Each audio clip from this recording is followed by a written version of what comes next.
দাঁড়া শ্বশুর বেটা, দাঁড়া দাঁড়া দাঁড়া বলছি। মেরো না বউ, মেরো না আমায়, আজকের মতো ছেড়ে দাও বউ। যা যা, আজকের মতো ছেড়ে দিলাম, কিন্তু খালি হাতে বাড়ি ফিরলে খবর আছে। আজ কয়েকদিন ধরে না খেয়ে আছি, খালি হাতে বাড়ি ফিরলে তোকে খেয়েই সন্ধ্যার আহার করবো। ও বাবা রে, ও মা রে, বউটা যে খেপা খেপেছিল, ধরতে পারলে কাঁচা খেয়ে নিচ্ছি, বড্ড বাসা বেঁচে গেলাম।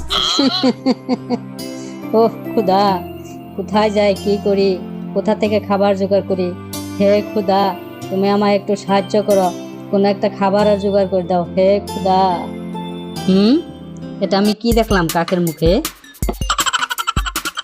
কাকের মুখে রুটি দেখে শিয়ালের জিভায় জল চলে এলো। শিয়াল তখন ভাবতে লাগলো, কি করে কাকের মুখের রুটিটা আনা যায়। যে কোনো উপায়ে কাকের মুখ থেকে রুটিটা নিতেই হবে।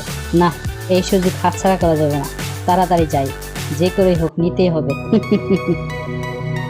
আরে কাক ভাবি যে, আজকে তোমাকে অনেক সুন্দর লাগতেছে, রেশমি কালো পাখ না, এত সুন্দর ঠোঁট, বাহ বাহ, সব মিলিয়ে অসাধারণ, ভেরি ভেরি বিউটিফুল। সেই জন্য তো বনের সব পশুরা তোমার প্রশংসা করে। তো হে মিষ্টি কাক ভাবি, শুনলাম তুমি নাকি অনেক সুন্দর নাচ করতে পারো, একটু নাচ দেখাও না কাক ভাবি। কাক তখন শিয়ালের প্রশংসায় মুগ্ধ হয়ে হেলে দুলে নাচতে শুরু করলো।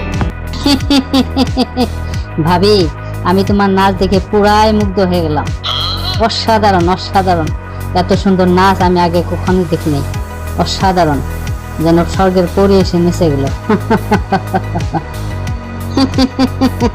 যে এত সুন্দর নাচতে পারে, তার গলার সুর কত সুন্দর হবে।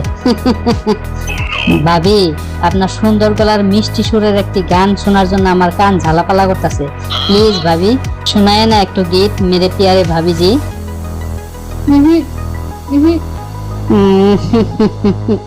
ভাবি, তোমার গান না শুনলে এখন আমার ভালোই লাগবে না, प्लीज भाभी जी सुनाए ना, आपका गाना सुनकर मेरे ये छोटा सा दिल को शांति मिले, प्लीज भाभी जी गाइए।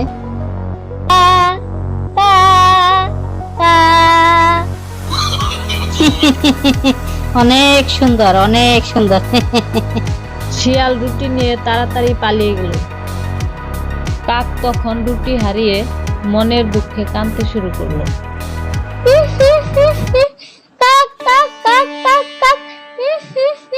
বন্ধুরা, তোমরা কেউই কারো মিথ্যা প্রশংসায় মুগ্ধ হয়ে নিজের মূল্যবান জিনিস হারিয়ে ফেলো না।